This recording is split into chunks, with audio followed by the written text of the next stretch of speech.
उजाले अपनी यादों के हमारे साथ रहने दो, न जाने किस गली में जिंदगी की शाम हो जाए। आज उर्दू अदब की दुनिया से एक ऐसी आवाज़ खामोश हो गई जिसने शब्दों को सिर्फ लिखा नहीं बल्कि उन्हें लोगों के दिलों में उतार दिया। मशहूर शायर डॉक्टर बशीर बद्र अब हमारे बीच नहीं रहे।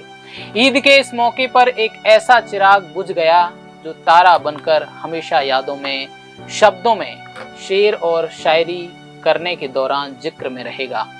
ईद के दिन गुरुवार दोपहर करीब 12 बजे भोपाल में उन्होंने 91 साल की उम्र में अंतिम सांस ली। लंबे समय से वे डिमेंशिया बीमारी से जूझ रहे थे।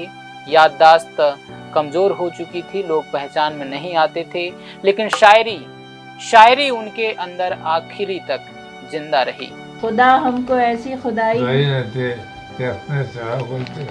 क्या बात है। बशीर बद्र सिर्फ एक शायर नहीं थे, वो एहसासों के तर्जुमान थे।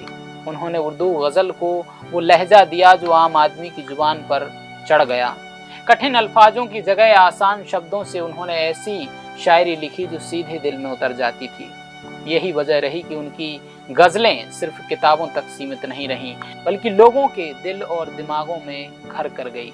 उनका एक मशहूर शेर आज भी हर मोहब्बत करने वाले की जुबान पर रहता है, कोई हाथ भी ना मिलाएगा जो गले मिलोगे तपाक से, ये नए मिजाज का शहर है जरा फासले से मिला करो।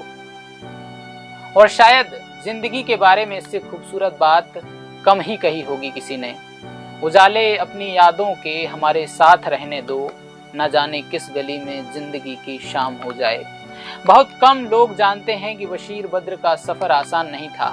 कम उम्र में ही पिता का साया उठ गया। घर की जिम्मेदारियों ने उन्हें पुलिस की नौकरी तक पहुंचा दिया, लेकिन अंदर बैठा एक शायर कभी नहीं मरा। नौकरी करते हुए भी अल्फाजों से रिश्ता बना रहा। जब तरक्की का मौका आया तो उन्होंने दुनिया की चमक की बजाय अपने आत्मसम्मान और शायरी को चुना। तभी उन्होंने वो मशहूर शेर कहा था कि बड़े लोगों से मिलने में हमेशा फासला रखना, दरिया जहां समंदर से मिला दरिया नहीं रहता। ये सिर्फ शेर नहीं था बल्कि उनकी पूरी सोच थी।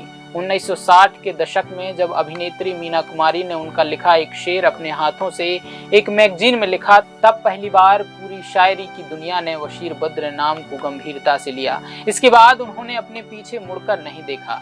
1974 से 1990 तक का दौर उनके लिए सुनहरा समय माना जाता है। देश विदेश में 500 से ज़्यादा मुशायरों में उन्होंने अपनी आवाज़ और अल्फाज से लोगों को मोहब्बत, दर्द और रिश्तों के साथ जिंदगी का मतलब समझाया। उन्होंने अलीगढ़ मुस्लिम यूनिवर्सिटी से पढ़ाई की, मेरठ कॉलेज में उर्दू विभाग में बतौर लेक्चरर पढ़ाया, लेकिन उनकी असली पहचान हमेशा एक ऐसे शायर की रही जिसने आम इंसान की भाषा में असाधारण बात कही। आज जब बशीर बद्र हमारे बीच नहीं है तब एहसास होता है कि कुछ लोग शरीर से जाते हैं, लेकिन उनकी आवाज़, उनके अल्फाज, उनकी सोच कभी नहीं मरती। उनकी गज़लें आने वाली पीढ़ियों तक लोगों के दिलों में सांस लेती रहेंगी। उर्दू अदब का ये सितारा भले ही आज खामोश हो गया हो, लेकिन उसकी रोशनी हमेशा बाकी रहेगी। अलविदा बशीर बद्र साहब।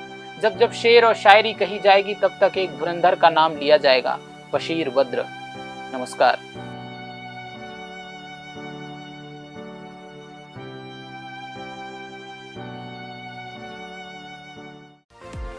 इस समाचार के प्रायोजक हैं DHL इंफ्राबुल, भरोसे का दूसरा नाम।